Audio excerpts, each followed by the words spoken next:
우리가 이제 어려움 당한 분들이 살아야 되니까 이제 돈을 빌리러 사람들을 찾습니다. 그래서 누가 돈을 빌려줄 수 있겠습니까? 요즘은 이제 형제간에도 돈거래를 하지 않아요. 그래서 친구를 찾아가서 어쩔 수 없이 돈을 빌리게 되는데 친구도 여러 가지 형편이 있어서 잘 빌려주지 않는데 그래도 친구니까 사정이 딱 해서 돈을 빌려주면 이제 그때부터 이제 친구가 원수로 바뀌게 됩니다. 왜냐하면 갚을 능력이 없는 사람이 이제 돈을 빌렸으니까 갚을 수가 없는 것이죠.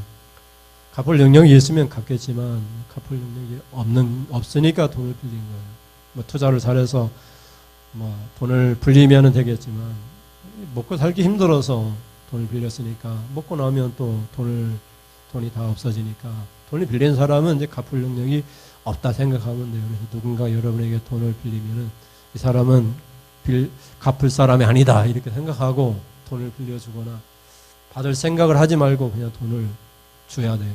네, 그런 형편이 이제 우리가 살아가는 이 세상 형편입니다. 근데 이제 채무자들에 대하여서 심리를 연구한 책이 있는데 몇 가지가 나와 있어요. 첫째는 돈을 빌릴 때에는 꼭 갚을 것이라고 생각하고 약속을 하지만 시간이 지나면 그 고마움을 다 잊어버리게 된다고 얘기를 해요. 급박하니까 빌리지만 빌리고 난 후에는 그걸 잊어버린다고 해요. 그래서 빌려준 사람은 기억하는데 빌린 사람은 잊어버려요. 그래서 돈 꼬갔잖냐 하면 언제 꼬갔냐고 그렇게 얘기를 하기도 하고 1,000만 원 빌려갔는데 500밖에 안 빌려갔다고 얘기하기도 하고 그래서 이제 뭐 채무 그 기록을 하잖아요. 그래서 그런 일들이 발생합니다. 또 둘째는 막상 돈을 갚으려고 하니까 이제 내 돈을 주는 것 같은 그런 느낌이 든대요. 돈을 빌릴 때에는 남의 돈을 가지고 왔지만 막상 돈이 있어가지고 줄 때에는 내 돈을 그냥 주는 것 같아요. 갚아야 되는데 이자까지 줘서 갚아야 되는데 시간이 지나면 내 돈을 주는 것 같아서 갚기가 싫다는 거예요. 세 번째는 돈을 갚지 않아도 돈을 빌려준 사람은 넉넉해가지고 잘 먹고 잘 살 텐데 내가 굳이 갚아야 되나 이런 생각을 한대요. 그래서 이 채무자가 갚기를 싫어하게 된대요. 그 다음에는 돈을 갚지 않아도 뭐 법적으로 문제가 없을 것이고 만약에 저 친구가 법에다가 호소하겠나 이렇게 생각을 해가지고 법을 무시해서 갚지 않는다고 얘기해요. 그래서 또 마지막으로는 계속 갚으라고 얘기하면 자꾸 듣기 좋은 소리는 아니니까 나중에 짜증이 나고 서로 간에 말다툼이 생기고 또 화가 나서 이제 친구가 아니라 원수가 되어져 버려가지고 원수에게 돈을 갚아야 되나 이렇게까지 생각을 한대요. 돈을 빌릴 때에는 그냥 온갖 소리 다 하면서 그래서 우리말에도 화장실 갈 때와 나올 때가 다르다고 화장실 갈 때에는 막 사정하가면서 제발 볼일 좀 보자고 하지만은 볼일 다 보면 이제 나올 때는 언제 그랬냐는 듯이 그렇게 사람이 마음이 바뀐대요. 근데 사람이 마음이 그래서 간사한 것 같아요. 빌릴 때하고 그리고 빌리고 난 후에 마음이 다르니까. 그래서 우리나라 여러 가지 속담에 배은망덕이라는 단어가 있는데 이 단어는 매우 좀 위험한 단어인 것 같아요. 왜냐하면 이 배자가 배신하다 이런 뜻이니까 은혜를 배신하다 이러니까.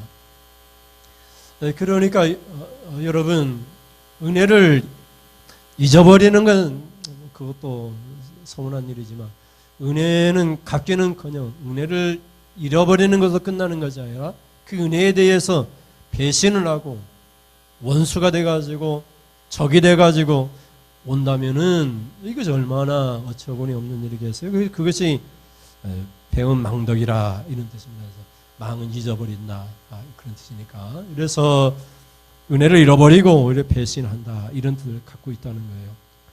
근데 이런 일들이 우리가 하나님의 은혜를 받았습니다. 그런데 우리 신앙인들에게 너무나 자주 일어나는 일이고 사람들 관계에서도 뭐 이렇게 은혜를 서로 주고받고 우리가 다 살잖아요. 그런데 그 은혜를 잊어버리고 서운한 것만 이렇게 생각하기 시작하니까 은혜는 다 기억이 안 나고 서운한 것만 생각하니까 그때부터 이제 관계에 문제가 발생되는 것을 보게 됩니다. 그래서 하나님께도 하나님 나 좀 사랑해 주세요 이렇게 얘기를 하기 시작하고 하나님 나에게 좀 은혜 좀 주시고 복 줘 주시고 그렇게 얘기는 하는데 하나님은 계속해서 부어줘요. 계속해서 하루도 빠짐없이 하나님 은혜를 주시고 하나님 복을 주시고 하나님 도와주세요. 우리가 단지 이제 기도하지 않고 매달리지 않고 우리의 행위가 하나님께 복받고 은혜 받을 그런 처지가 안 돼서 하나님이 주고 싶지만 줘봐야 그것이 복이 안 되니까 그 사람에게 구원을 받는데 방해가 되니까 하나님이 안 주시는 것이지 하나님은 지금 주세요. 성경에 보면 고린도서 6장 1절 2절 말씀 볼까요? 고린도서 6장 1절 시작. 우리가 하나님과 함께 일하는 자로서 너희를 권하노니 하나님의 은혜를 헛되이 받지 말라 이르시되 내가 은혜 베풀 때에 너에게 듣고 구원의 날에 너를 도왔다 하셨으니 보라 지금은 은혜 받을 만한 때요 보라 지금은 구원의 날이로다. 아멘. 그래서 하나님이 보라 이건 매우 강조하는 말이거든요. 자 봐라 보란 말이야. 주목 이런 뜻이거든요. 비올드 자 봐라 봐 지금은 무슨 때요? 은혜 받을 만한 때요 보라 지금은 구원의 날이로다. 이게 지금 하나님이 은혜를 받게 하신다는 말이죠. 지금 하나님이 구원을 베풀고 계시다는 말이죠. 그래서 이게 앞에 보면은 은혜 베풀 때에 내가 듣고 구원 베풀 때에 도왔다 이렇게 얘기하고 있어요. 하나님이 지금 여러분이 원하는 것을 듣고 계시고 여러분을 지금 돕고 계세요. 안 돕는 것이 아니에요. 돕고 계시고 하나님 듣고 계신데 하나님께서 우리가 도와달라고 우리가 간구할 때 우리 행위가 도와주고 싶은 하나님의 마음이 안타까움으로 되는 거예요. 그래서 우리가 말씀대로 순종하면 하나님이 도와줄 줄 믿습니다. 그래서 말씀을 주신 거예요. 우리에게 말씀을 주시고 하나님 온전히 섬기고 예배하고 하나님 경외할 때 하나님께서 주세요. 도와주시고 은혜를 베풀어 주세요. 도와주시고 듣고 계시고 그래서 지금 하나님이 주세요. 하나님 앞에 도와달라고 아니 뭐에게 주세요. 복 주세요. 은혜 주세요. 그럴 필요가 없이 하나님은 항상 준비가 되어 있어요. 그래서 그런 하나님 앞에 우리가 은혜를 날마다 받기 때문에 우리가 이제 어떻게 해야 되냐. 이제 하나님 은혜를 갚겠습니다. 우리 이렇게 고백을 해야 돼요. 하나님 주신 은혜를 생각하면서 은혜를 갚겠습니다. 주신 복을 생각하면서 하나님 은혜를 갚겠습니다. 그러면 하나님이 우리가 하나님께 드린 것보다 더 큰 복을 주세요. 그래서 하나님과 우리 사회에도 주거니 받거니 우리가 10을 주면 하나님 100을 주시고 우리가 9를 주면 하나님은 10,000을 주시고 하나님은 그렇게 주세요. 우리가 자녀가 예준이가 엄마에게 뭐 용돈 엄마 나 용돈 받았는데 용돈 드릴게 뭐 10만 원을 준다면 하나님은 우리 부모는 더 많은 걸 저축해 주잖아요. 이 부모님의 마음이 하나님의 마음이잖아요. 하나님께 달라고 얘기하기보다는 이제 지금은 은혜 받고 구원 받을 때니까 날마다 은혜 주시고 하나님께서 복을 주시니까 하나님 이제 받은 복으로 받은 은혜로 내가 하나님께 이렇게 하겠습니다. 이렇게 고백할 때예요. 지금은. 그래서 우리의 삶의 전환이 생각의 전환이 우리에게 필요합니다. 자꾸 달라고 하지 말고 이제 하나님 주신 것을 하나님께 드리겠습니다. 이렇게 이제 고백하면 하나님이 차원을 뛰어넘는 그런 복을 우리에게 줄 줄 믿습니다. 그래서 여기서 사도 바울이 뭐라고 얘기합니까? 1절에 같이 볼까요? 1절에 시작. 우리가 하나님과 함께 일하는 자로서 권하노니 여기까지 보면 무슨 말이에요? 우리가 함께 일하는 자가 되자 이 말이에요. 하나님과 함께 일하는 자가 되자. 그럼 뭐야? 하나님의 일이니까 하나님의 일 좀 하자 이 말이에요. 그래서 은혜를 헛되이 받자 이 말. 은혜를 받았으면 하나님의 일 좀 하자 이런 말이에요. 그래서 그 뒤에 가면 이제 하나님 일을 하다가 얼마나 많은 고통을 당했는가를 기록을 해요. 은혜를 받은 사람은 하나님과 함께 일하는 자가 돼야 돼요. 근데 하나님이 언제 은혜를 주시느냐? 날마다 지금 주세요. 지금 우리가 하나님의 일을 하자 이런 말이거든요. 은혜를 잊지 말고 하나님의 일 좀 하자 이런 말이에요. 그러면은 길라 야베스의 모든 사람들은 은혜를 갚은 사람들인데 어떻게 그들이 살았는가를 살펴보겠습니다. 첫째 가져보겠습니다. 시작. 절망적인 현실에서 받은 은혜를 잊지 말아야 합니다. 이스라엘의 첫 번째 왕은 사울 왕입니다. 사울 왕이 왕이 되었어요. 그랬더니 사람들이 뭐라고 얘기해요? 베냐민 지파 가장 작은 지파 중에서 왕이 나왔다고 어떤 사람들이 막 업신여기고 노골적으로 비난하기 시작해요. 조롱하기 시작해요. 네가 왕이냐?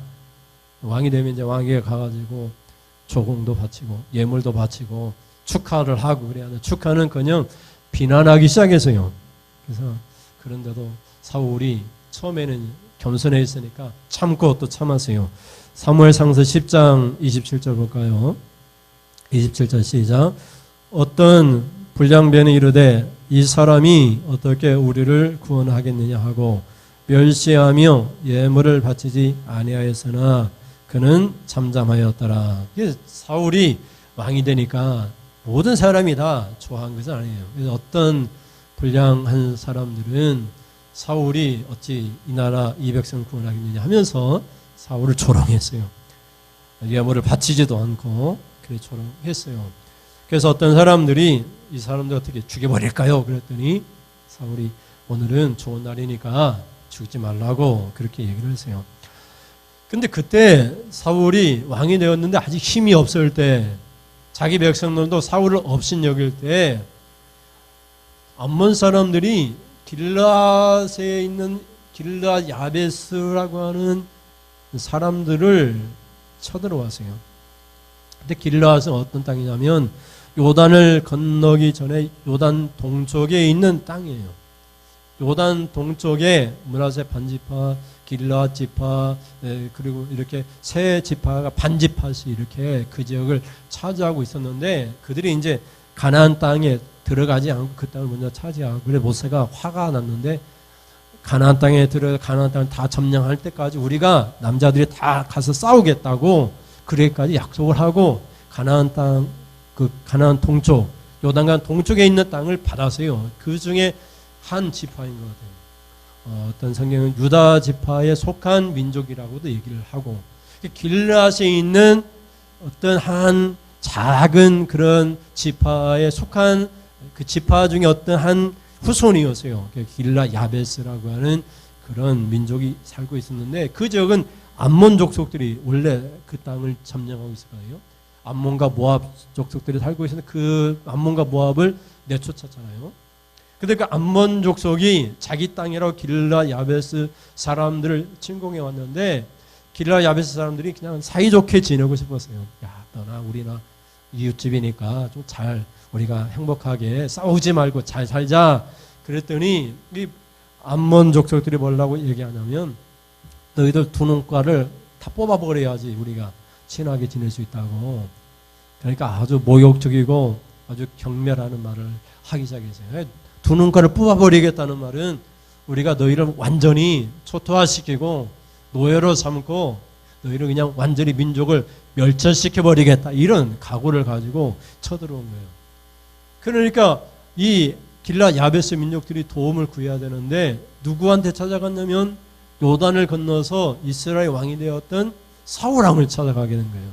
근데 사울 왕은 아직 힘이 있어요, 없어요? 힘도 없고 아직 백성들 중에 어떤 사람들은 왕을 무시하고 이런 형편이 있었는데 사울이 도와주겠다고. 그래서 전쟁터에 나가서 힘을 다해서 암몬 민족을 무찔러서 길르앗 야베스 사람들을 구해냈어요. 길르앗 야베스 사람들이 두 눈이 다 뽑혀져 나갈 그런 아주 민족이 못 살될 그런 상태에서 사울 왕이 그들을 구해냈어요. 그러니까 길르앗 야베스 사람들이 얼마나 사울을 존경했겠어요. 그런 이야기가 이제 기록되어 있어요. 사무엘상서 11장 12절부터 13절을 보면 이 일을 계기로 사울의 왕권이 강화되기 시작했어요. 12절 볼까요? 이제 전쟁이 끝나고 이제 돌아와서 얘기하는 거예요. 12절에 보면 백성이 사무엘에게 이르되 사울이 어찌 우리를 다스리겠느냐 한 자가 누구니까 그들을 끌어내소서 우리가 죽이겠나이다. 사울이 이르되 이날에는 사람을 죽이지 못하리니 여호와께서 오늘 이스라엘 중에 구원을 베푸셨음이니라. 아멘. 그래서 사울 왕이 이 이스라엘 민족 가운데에서 가장 보잘것없는 그런 길라 야베스 이 족속 그 사람들을 유다 지파에 속한 길라 야베스 가문을 살려냈기 때문에 길라 야베스 사람들이 평생을 걸쳐서 사울의 은혜를 잊지 않았어요. 이것이 이제 오늘 본문에 나와 있는 이야기하고 연결이 돼요. 그래서 여러분, 우리는 하나님의 은혜를 받았습니다. 사울은 길라 야베스를 두 눈깔이 뽑히는 그런 상황 속에서 구원해냈지만 하나님 우리를 어떻게 구원했어요? 지옥의 불덩어리에서 우리를 구원해냈잖아요. 그 하나님의 은혜를 어찌 우리가 잃어버리겠어요? 하나님의 은혜를 잊지 맙시다. 배은망덕한, 우리가 배신하거나 교회 다니다가 교회 그만둔 사람이 얼마나 많이 있어요. 뭐 김일성도 옛날에 교회 다녔다고 하고, 교회 다녔다가 교회 안 다니고 교회를 욕하고 비방하는 사람들이 얼마나 많이 있어요. 절대로 하나님의 은혜를 잊지 마시고 우리를 구원하기 위하여 십자가를 지신 하나님 예수님의 그 은혜를 잊지 마시고 어떻게 하면 내가 갚을까? 하나님, 나를 위해서 해준 것이 무엇입니까? 이렇게 말하지 말고 내가 하나님을 위해서 무엇을 할 수 있습니까? 그것을 할 수 있도록 하나님 은혜와 복을 주십시오. 재물과 친구들을 허락해 주십시오. 이렇게 우리가 기도하면 하나님께서 필요한 모든 걸 줄 줄 믿습니다. 그래서 은혜를 잊지 맙시다. 절망적인 현실 속에서 지옥에 우리가 영원히 영벌을 당할 우리를 구원해주신, 십자가의 피로 구원해주신 하나님의 은혜를 잊지 말아야 되겠습니다. 그래서 사울이 길라 야베스 사람들 고통에서 구원해낸 것처럼 하나님이 우리를 구원해내셨습니다. 둘째 같이 볼까요? 둘째 시작. 받은 은혜에 대해서 갚을 마음을 가져야 합니다. 세월이 많이 흘렀습니다. 그래서 사울이 이제 죽게 되는데 전쟁터에도 죽게 됩니다. 블레셋 군대와 블레셋 연합 군대와 이스라엘의 군대가 서로 마주쳐가지고 마지막 최후 결전을 벌이는데 그 전쟁터에서 사울과 사울의 세 아들까지 죽게 됩니다. 그래서 사울의 가문이 멸망을 당하게 됩니다. 역대상 10장 6절입니다. 같이 볼까요? 10장 6절 시작. 이와 같이 사울과 그의 세 아들과 그 온 집안이 함께 죽으니라. 이 소식을 요단 동쪽에 있는 길라 야베스 사람들이 듣게 되었습니다. 가까이 있으면 언제든지 가서 은혜를 갚으면 되겠지만 사울은 지금 예루살렘이 있고 길라 야베스 이 한 가문은 요단 동쪽에, 요단강 저쪽에 있으니까 길라 자 끄트머리 암몬과 접촉해 있는 어떻게 보면은 제 끄트머리 경계 지역에 있으니까 사울을 만날 기회가 없었어요. 근데 사울이 전쟁터에서 나가 죽게 된 거예요. 근데 죽었는데 그냥 죽은 것이 아니라 사람들이 블레셋 사람들 시체를 발견하고 이 사울왕의 갑옷을 다 벗겨가지고 그 갑옷을 그들의 신인 다곤 신전 앞에 갖다 놓고 사울의 목을 베가지고 그들의 신 앞에, 신전 앞에다가 목을 높이 장대에 달아놨어요. 그의 세 아들, 요나단도 있을 것이고 세 아들의 목도 높이 자신의 신께 영광을 돌린다고 다곤 신전 앞에다가 목 베어가지고 높이 달아놨어요. 이것은 패배자의 수치고 부끄러움이잖아요. 이 소식을 길라 야베스 주민들이 듣고 모든 사람들이 듣고 슬퍼하고 그 중에 용사들이 일어나서 밤새 달려와가지고 이 사울왕의 시체 거두어가지고 그 아들들의 시체를 거두어가지고 장사를 지내주고 그리고 일주일 동안 금식을 하고 슬퍼서 울었다는 이야기가 오늘 본문에 있는 내용이에요. 그러니 길라 야베스 주민들은 사울 왕이 처음으로 왕이 되면서 베풀었던 은혜 그것을 잊지 않고 사울 왕이 죽을 때 그 시체를 거두어가지고 은혜를 갚는 것을 보게 돼요. 역대상 10장 11절과 12절 말씀 11절입니다. 시작. 길라 야베스 모든 사람이 블레셋 사람들이 사울에게 행한 모든 일을 듣고 용사들이 다 일어나서 사울의 시체와 그의 아들들의 시체를 거두어 야베스로 가져다가 그곳 상수리 나무 아래에 그 해골을 장사하고 7일간 금식하였더라. 아멘. 여러분 지금 사울 왕의 시체가 어디냐면 블레셋의 다곤 신전 앞에 장대에 매달려 있거든요. 그러니까 블레셋 군대 진영까지 가야 되는 거예요. 죽음을 각오하고 이 사울왕의 시체를 거두러 간 거예요. 근데 여기 보면 11절에 길라 야베스 어떤 사람이요? 모든 사람이 이 일을 듣고 이렇게 얘기하고 있어요.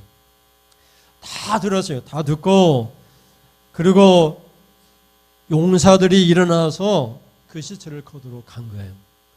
그러니 얼마나 이 사람들이 대담하고 어떻게 보면 목숨을 걸고 사울왕의 시체를 거두러 갔겠어요. 그래서 여러분 이렇게 사람도 은혜를 잊지 않은데 하나님의 은혜를 우리가 잊어버리면 되겠느냐 이렇게 우리가 말씀을 적용할 수 있어요. 그래서 사람 사이에도 서운한 것은 생각하지도 말고 받은 은혜만 생각하세요.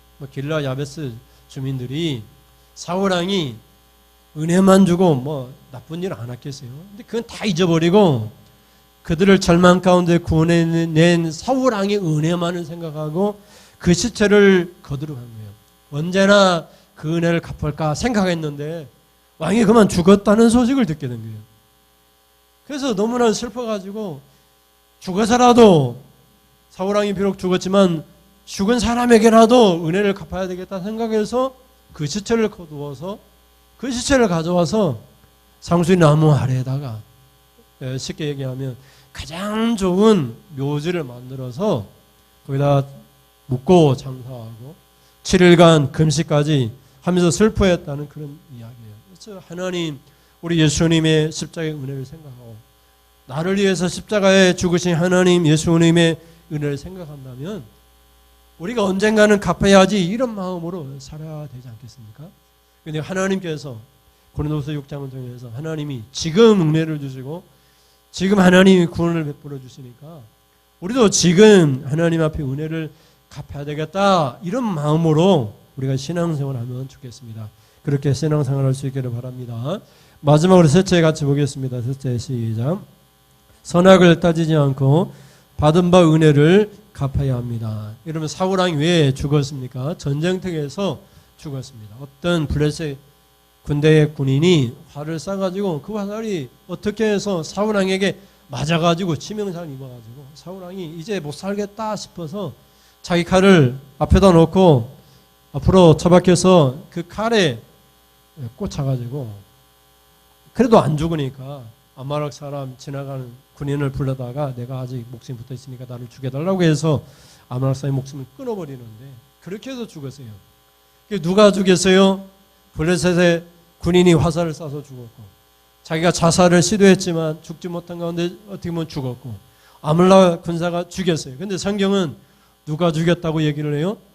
하나님이 죽였다고 얘기해요. 그런데 하나님이 왜 죽였느냐? 하나님께 범죄했기 때문에 죄를 범했기 때문이라고 얘기해요. 그런데 그 죄가 뭐냐?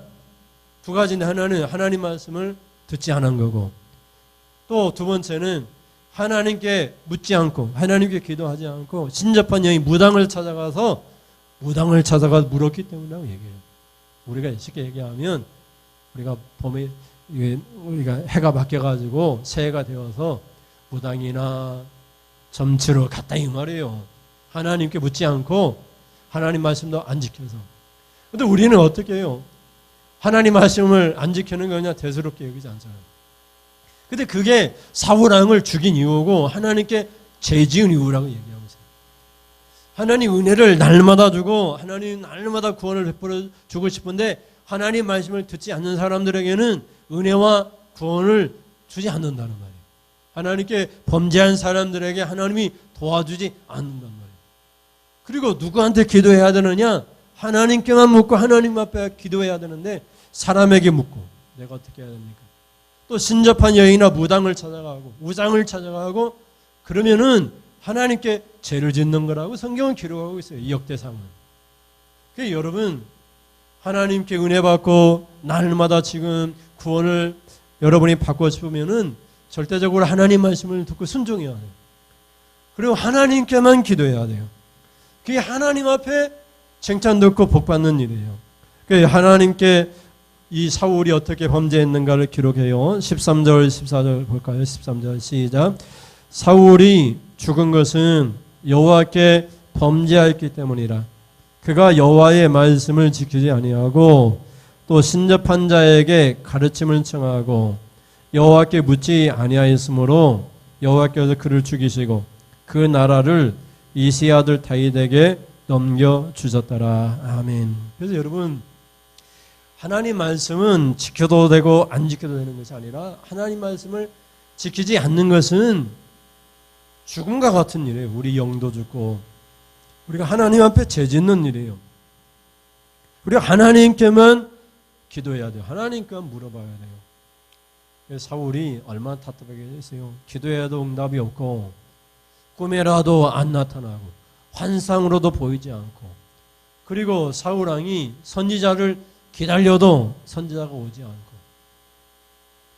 그러니까 사울 왕이 자기 스스로는 수단 방법 가르지 않고 하나님을 찾았는데 하나님 응답이 없으니까 신접한 여인을 찾아가지고 죽은 이사야를 불러내라고, 그래가지고 죽은 선지자가 나와가지고 어찌 이렇게 죄를 범하냐고 왜 신접한 여인을 찾아가고 그렇게 얘기하잖아요.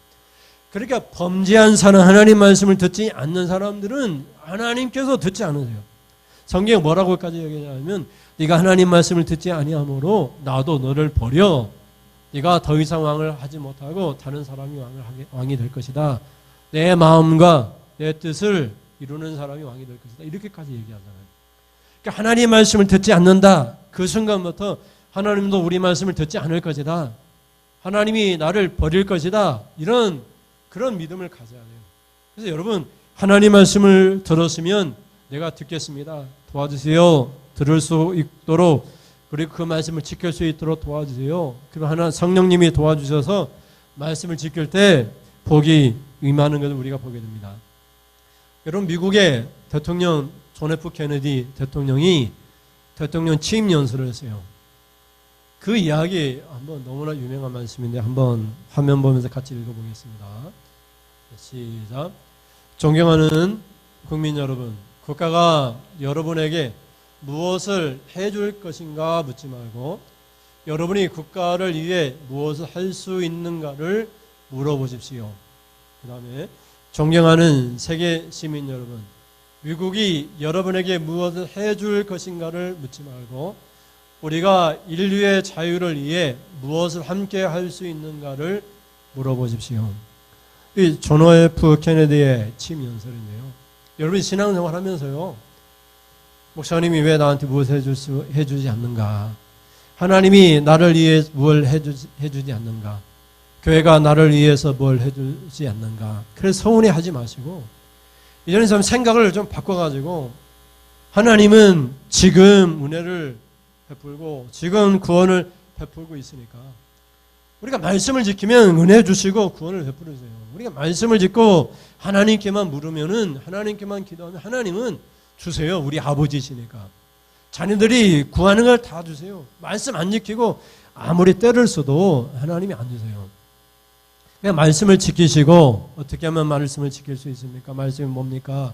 말씀을 지키시고 하나님께 도움을 받으면 하나님이 지금 주세요. 지금 은혜 베푸시고 지금 구원을 베푸세요.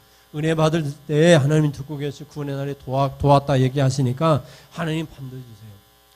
그러니까 하나님께서 날마다 지금 은혜 베풀고 구원을 베풀어 주신 그 하나님 앞에 이제 하나님, 내가 하나님을 위해서 무엇을 할 수 있습니까? 그렇게 고백해 보세요. 자꾸만 누군가가, 교회가, 하나님이 나를 위하여 무엇을 해줬습니까? 이렇게 말하지 말고 하나님은 사실 다 해줬어요. 예수님은 십자가에 내어주시기까지 우리를 사랑하셨어요. 십자가의 은혜를 우리를 다 구원해 주셨어요. 이제 우리가 받았어요. 은혜를 받았어요. 그 은혜를 헛되이 받지 말고 하나님과 함께 일하는 자, 하나님의 일을 하는 자, 우리가 복의 근원이 돼가지고 누군가 왜 나에게 복을 주지 않나 이렇게 구걸하는 마음으로 살지 말고 이제 그 복의 근원이 돼가지고 세계 만민에게 복을 주는 사람이 되도록 하나님 앞에 도움을 구하세요. 하나님, 돈이 없어가지고 세계 만민에게 복을 못 줍니다. 돈을 주세요. 내가 능력이 없어가지고 세계 만민에게 복을 못 주는데 나에게 능력을 주세요. 그래서 여러분이 생각을 바꿔가지고 내가 누군가로부터 도움을 받아야 된다고 생각하지 말고 여러분이 하나님께 받은 복을 가지고 세상 사람들에게 복을 주는 그런 사람이 되도록 하나님 앞에 기도해 보십시오. 그래서 지금의 하나님은 주고 싶으세요. 은혜를 주고 지금 하나님 구원을 베푸고 계신데 우리가 그 은혜를 잃어버리고 자꾸만 안 받은 것처럼 생각하는데 왜 우리가 못 받느냐? 말씀으로부터 자꾸 멀어지니까 그래요. 그래서 여러분 순교자의 오늘 순교자 주일이니까 순교자의 그런 마음을 가지고 일사각오의 그런 마음을 가지고 한 번 죽는 것이지 두 번 죽느냐? 말씀에 순종하는 말씀에 순종하다가 죽겠다 그런 마음을 가지고 말씀에 의지하여 살면 하나님께서 구원을 베풀어 주시고 또 우리가 살지 못하고 죽는다 할지라도 천국에서 순교자의 상을 받게 될 줄 믿습니다. 여러분 성경에서 어떤 분들은 정확한 해석은 아니지만 역대상 4장 10절에 있는 말씀 야베스의 기도를 이 길라 야베스 민족이 야베스의 이 가문이 아닐까 생각해가지고 그 기도에 하나님이 응답해 주셨다라고 그렇게 말하는 분들도 있어요. 한번 같이 보겠습니다. 4장 10절 역대상 같이 읽겠습니다. 시작. 야베스가 이스라엘 하나님께 아뢰되 주께서 내게 복을 주시려거든 나의 지역을 넓히시고 주의 손으로 나를 도우사 나로 환난을 벗어나 내게 근심이 없게 하옵소서 하였더니 하나님이 그가 구하는 것을 허락하셨더라. 아멘. 왜 허락하셨을까요? 길라 야베스 그 가문에 속한 사람이라고 우리가 믿는다면 이 야베스가 복을 받은 이유는 하나님께 은혜를 받은 이유는 그가 하나님께 기도해서 하나님께 복을 받은 것도 있을 수 있지만 그 은혜를 잊지 않고 사울왕의 시체를 가져다가 그 은혜를 갚은 거예요. 근데 사울왕이 어떤 사람이에요? 하나님께 범죄한 사람이에요. 그 사람이 옳다 그러다 그런 거 따지지 않았어요. 이 사울은 하나님께 범죄했다고 성경이 노골적으로 기록하고 있잖아요. 그런데 은혜를 생각하면 그 사람이 나한테 잘했나 못했나 하나님께 죄를 지었나 안 저질렀나 그거 생각하지 않고 은혜만 생각하고 그래서 길라 야베스 사람들이 일어나서 사울왕의 시체를 가지고 죽음을 각오하고 그 은혜를 갚으러 간 거예요. 그러니까 여러분이 하나님께 은혜를 갚으려면 하나님께 나에게 어떻게 해줬냐 그런 거 따지지 말고 은혜만 생각하세요. 사람들의 관계에서도 서운한 거 생각하지 말고 그건 다 잊어버리고 은혜만 생각하고 은혜를 어떻게 갚을 수 있을까 이것만 생각하세요. 그래야 하나님께서 복을 주세요. 그래서 야베스에게 어떤 복을 주세요? 하나님께 내게 복을 주시려거든 나의 지역을 옛날 생긴 지경을 넓혀달라고. 그러니까 하나님이 들어주셨다고 얘기하잖아요. 지역은 뭐예요? 땅이 넓어지는 거잖아요. 도시가 넓어지는 거잖아요. 야베스가 작은 가문이었지만 그 지역이 넓어져 가지고 야베스 가문이 더 넓은 땅을 차지하게 됐다 이런 얘기잖아요. 그래서 환난에서 벗어나서 근심이 없게 해달라고 하니까 근심을 다 없어주시고 환난을 다 몰아내주시고 누구 기도를 하나님이 들어주시겠어요? 은혜를 갚는 사람의 기도를 들어주시고 기도했다고 들어주는 것이 아니라 이 성경 보면서 야베스가 기도했더니 하나님이 들어주셨다. 우리도 기도하자. 복을 주시려거든 우리 지경을 넓혀달라고 기도하자. 그러면 지경 넓어질 거야. 하나님께 우리가 환난에서 벗어나 근심이 없게 해달라고 기도하자. 그러면 하나님 환난이 없애 주실 거야. 하나님 우리의 기도는 들어주실 거야. 야베스처럼 우리가 어떻게 그렇게 장담할 수 있을까요? 사울이 왜 기도하지 않았겠어요? 근데 사울이 범죄하니까 하나님이 그를 죽이시잖아요. 이유는 왜 죽이셨어요? 하나님께 범죄했기 때문이라고 성경은 얘기하잖아요. 그러니까 하나님께 죄를 짓고는 말씀을 지키지 않고는 하나님께 기도하지 않고 다른 사람인을 찾아가서 물어보고 우리가 어떻게 신앙생활을 합니까? 사람 찾아가서 묻고 그러면은 하나님께서 도와주지 않고 우리 하나님께서 영을 죽이시고 육신도 죽이시는 그런 일이 벌어질 수 있어요. 그래서 여러분은 오직 하나님 말씀을 지키시고 그리고 하나님께만 기도하시고 은혜만을 생각하시고 서운한 거 따지지 말고 사울왕이 잘했냐 못했냐 따지지 말고 받은 은혜만 생각해서 그 은혜는 내가 언젠가 갚을 것이라고 생각하세요. 여러분이 돈을 빌렸는데 여준이한테 내가 100원을 빌렸는데 여준이가 못된 짓을 하고 다녀요. 뭐 교통사고도 되고 막 그래요. 그런데 내가 여준이한테 100원 갚아야 돼요? 안 갚아야 돼요? 여준이가 잘났든 못났든 내가 갚을 돈은 갚을 돈이잖아요. 십자가의 은혜에 우리가 은혜를 받았으니까 성경 은혜를 헛되이 받지 말라고 했으니까 은혜는 갚아야 되는 것이지 서운한 거 자꾸 생각하면 내가 왜 갚아? 저 사람이 나한테 그런 짓을 하는데 내가 왜 갚아? 자꾸 돈 갚으라고 자꾸 얘기하는데 막 나한테 화도 내고 막 밤에도 전화하고 그러는데 내가 왜 갚아야 되지? 이렇게 생각하면 안 되잖아요. 그래서 여러분 은혜는 반드시 갚아야 됩니다. 그런 모든 사람이 갚았던 것처럼 하나님의 은혜를 잊지 마시고 그 하나님의 은혜를 기억해서 언젠가는 내가 갚아야 되는데 은혜를 갚는 길은 헛되이 받지 말라고 하는데 하나님과 함께 일하는 것이다. 하나님의 일을 하는 것이다. 하나님의 일을 어떻게 할 것인가? 여러분이 기도하면서 여러분이 하나님께 기도하면 하나님께서 복 주셔서 갚는 비결을 하나님께서 가르쳐 줄 줄 믿습니다. 하나님의 사랑으로 택함을 받은 자들아 그의 나라와 그의 일을 구하라. 우리 찬양하겠습니다.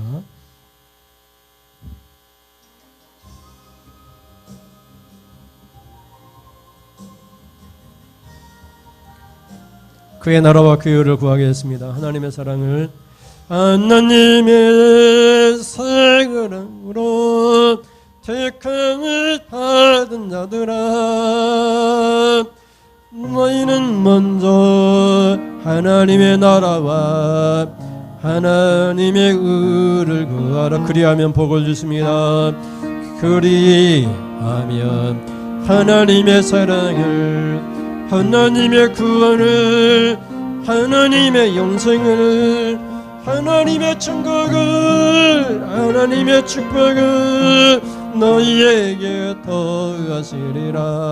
하나님의 사랑으로 하나님의 사랑으로 택함을 받은 자들아 먼저 너희는 먼저 하나님의 나라와 하나님의 의를 구하라. 그리하면 예수님의 사랑을 예수님의 구원을 예수님의 영생을 예수님의 천국을 예수님의 축복을 너희에게 더하시리라. 하나님의 사랑으로 택함을 받은 자들아 너희는 먼저 하나님의 나라와 하나님의 의를 구하라. 그리하면 성령님의 인도를 성령님의 일호를 성령님의 변화를 성령님의 능력을 성령님의 축복을 너희에게 더하시리라. 2절 하나님의 사랑으로 하나님의 사랑으로 택함을 받은 자들아